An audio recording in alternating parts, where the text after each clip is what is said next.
Hi, everybody, and welcome back to our seventh episode of At the Table with Tom Pod. Wow, I can't even believe this is our seventh episode.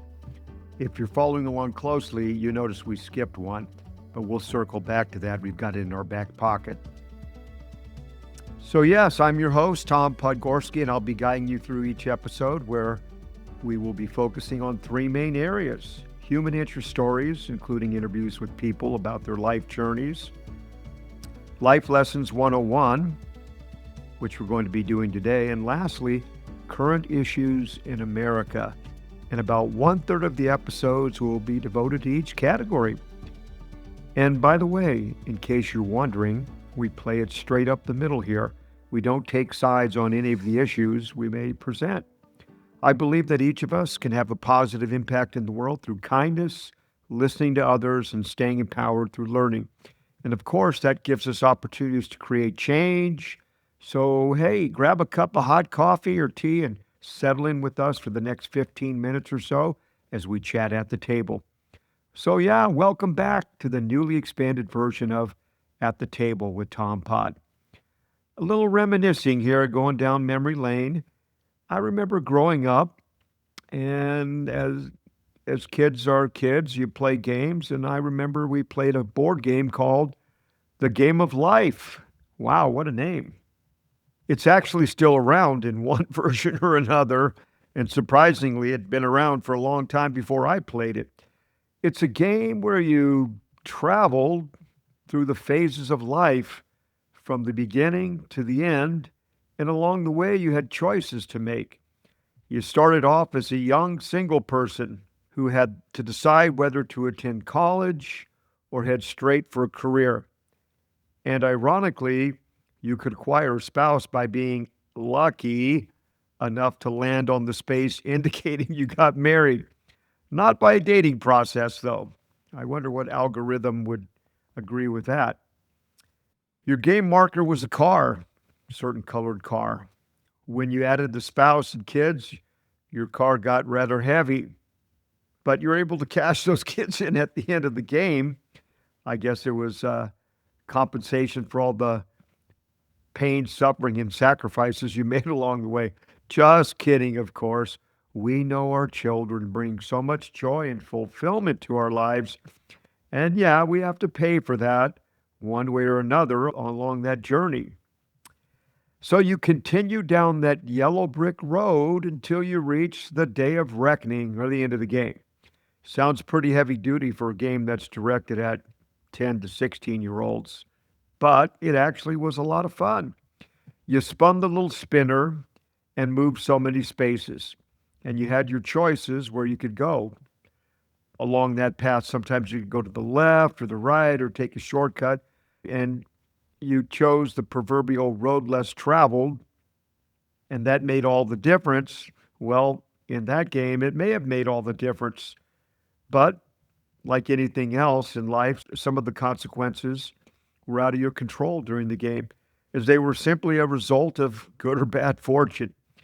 And some of the consequences were due to your choices, like deciding to not go to college, which of course meant less income over your lifetime. Sound familiar?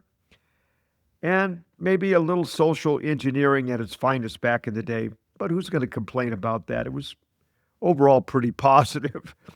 And you know what?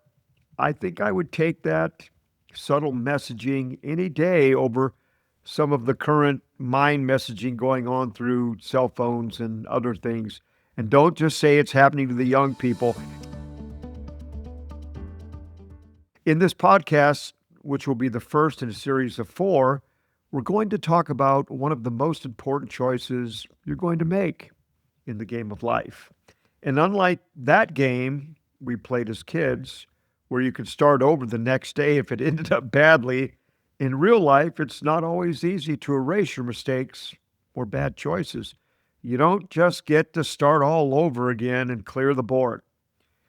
Okay, what decision am I talking about here? Well, whether you're young or old, one of the most important choices you'll make or continue to make is the choice of whether you're going to continuously invest in yourself. And when you're young, those investments grow rapidly As we get older, sometimes we believe the old dog can't learn new tricks, but that's not true. And according to Harvard professor Arthur Brooks, challenging ourselves throughout our lives by taking calculated risks is a good thing.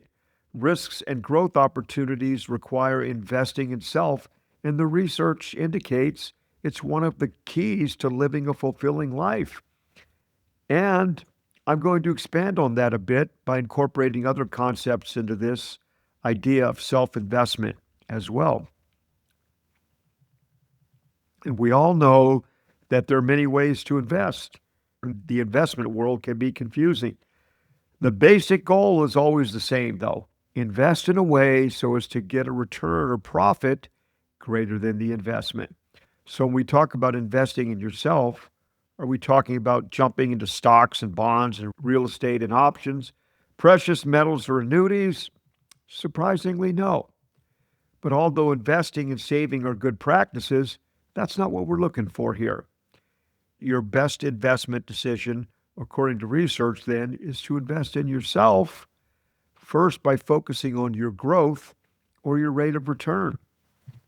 So you want to invest in things that are going to bring something back to you. And really, it's across the age spectrum. It doesn't matter whether you're young, middle-aged, or old.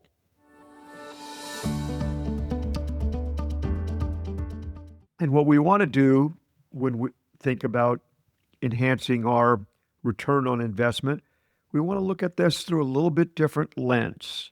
We want to look at this through investing in ourselves in such a way that our social, emotional, spiritual, physical, knowledge-based, education abilities, and our relational skills improve over time. Well, that's going to be kind of tricky to figure out that rate of return, isn't it, though?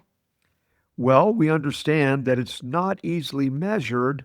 However, think about it this way. Investing in yourself is not subject to the ups and downs of the stock market or real estate markets or real-world events that happen in other countries. Actually, investing in yourself adds value no matter what's going on. It adds value to all the things mentioned, your skill set, your physical aspects, your mental well-being. And think about it. If you keep yourself healthy physically, you're going to be able to perform better in all areas of your life, including sleep, which we know is related to your body's overall health and cognitive abilities. And we call these enhancements to your personal investment, your human capital investments. And by the way, those investments appreciate over time, and they leverage newly acquired skills and abilities to produce, guess what? Positive outcomes across all areas of your life or our lives, but it's not enough to make those investments in yourself. You know what they say, it's not how much you make, but it's how much you keep. So you also need to protect those investments. That sounds kind of like insurance that you might get for your car or your house or your health. Well, guess what? It is. It's like investing for the downside of your human capital. So I think the question becomes this: how do you create an investment and self-insurance life plan? Well, like anything else, the first thing you need to do is to set some goals. And by the way, especially for young folks, but really for anybody, it's okay to not know where you're going all the time. In fact, you might not know where you're going a lot of the time. You sort of figure it out as you go. But I would suggest this be a strategic and enjoyable experience of discovery. Sometimes we put a lot of pressure on people, especially our young people, to know what their goal is in life. Okay, let's be fair now. When you were 16, 17, and 18, did you really know what you wanted to do? I hardly think so. You kind of figured it out as you went.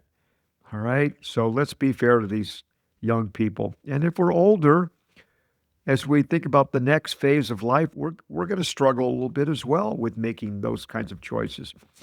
I recommend that you flow into your direction. You don't just make sharp turns, but you flow into that, whatever direction that is. by viewing it as a process of gathering life experiences as you go. Would you really want to make big career and life decisions based on very little information or experience? Of course not. Sometimes we put pressure on people and we need to maybe relax and trust that they're going to figure it out and merge onto that superhighway of life at some point in time. And we all have our own pop up button as we get put in the oven, not literally, but figuratively. When the dough is cooked, all of our dough doesn't get cooked at the same time. Some of us need to be left in the oven a little longer to figure it out, and that's okay. If you're an older person trying to contemplate retirement, you still need a plan. Remember, when you retire, you need to retire to something. You can't just retire from life and play golf all day or watch your grandkids all day. Newsflash, your adult children love you, but they will move if you show up every day to hang out with them because that's your retirement plan. So be careful. My take on this is no matter how old you are, let yourself off the hook and be a person of discovery and experience and let that guide you. Direction is always a product of interest, passion, skills, and experience. Even what appears to be a wrong direction or wrong turn can ultimately lead to moving in the right direction because then you figure out, and it's sort of like a bumper car situation where you need to get around the track, but along the way you might hit the side a few times. And we have a lot of safety nets out there, so most of us are going to be okay. So let's all just take a deep breath and relax. Yeah, I'm an optimist. I do view every experience as a good one, even if it appears to not be a good one. And I think it's very healthy to adjust the goals as you go. I mean, why should you be stuck in one goal? If it's not working for you, why not change the goals? And if you don't like it, and if you're not interested in it, don't do it for somebody else. Do it for yourself. Second, you need to create a roadmap. So, yes, in a sense, you're creating a roadmap for every direction and no direction. And what I mean by that is be flexible. I'm assuming you're like most of us, no matter how old you are, where you're not exactly sure what the next step is going to be. So there's so many other things to bear in on that decision. But the main goal here is you're moving forward toward something, even if you don't have the exact GPS location typed into your cell phone where it walks you to the next place. Life doesn't exactly work that way. Clearly, the more experience you have, you get a better idea of which direction you want to go in based on that and where you might be in life. The key then is to build the general adaptable map slash plan with as much flexibility as possible. I like to say, I think it's all about pivot points where you can change direction pretty quickly, and it's about open doors.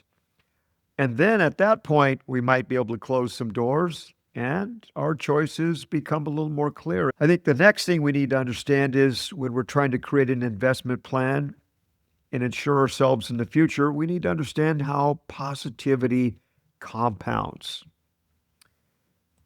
You heard that term before, like when you invest money or put it in the bank, compounded interest, growth upon growth. Everybody's talking about compound interest. Well, that's what we're talking about here. Compound interest as you invest in yourself.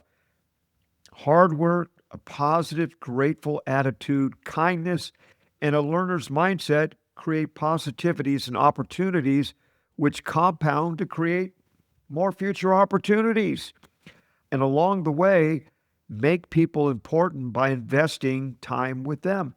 There was a research study done, and what they discovered was if you start off with balance and trying to live a fulfilled life and meet your goals, that actually was a path to success more often. they're happier and they have a balanced life, and they often end up in a good place, whether they're financially wealthy, spiritually wealthy, or relationally wealthy. They value people and experiences as they move forward and try to be a person of integrity when they make their life choices.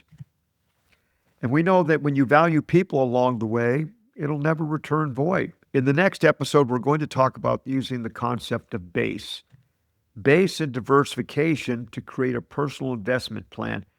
In this case, base stands for balanced, achievable, sustainable, and equitable. So we're going to dive into that next time. Also, diversification means don't invest all your life energy into one basket, because what if the basket gets knocked over? Don't put all your eggs in one basket. Not wise. So we'll be talking about that in the next episode. I'd like to leave you with my usual parting words. I want to encourage you to be the positive light for someone else's day, with an encouraging word, an appropriate hug, or a cup of coffee. Remember, the splash created by one stone eventually touches all shores as it ripples outward. Be that person that creates the impact in the water of the lives of others, whether it's at home, work, the gym, or whatever circles you find yourself in. Thank you for listening, and we'll see you next time at the table with Tom Pott. Take care.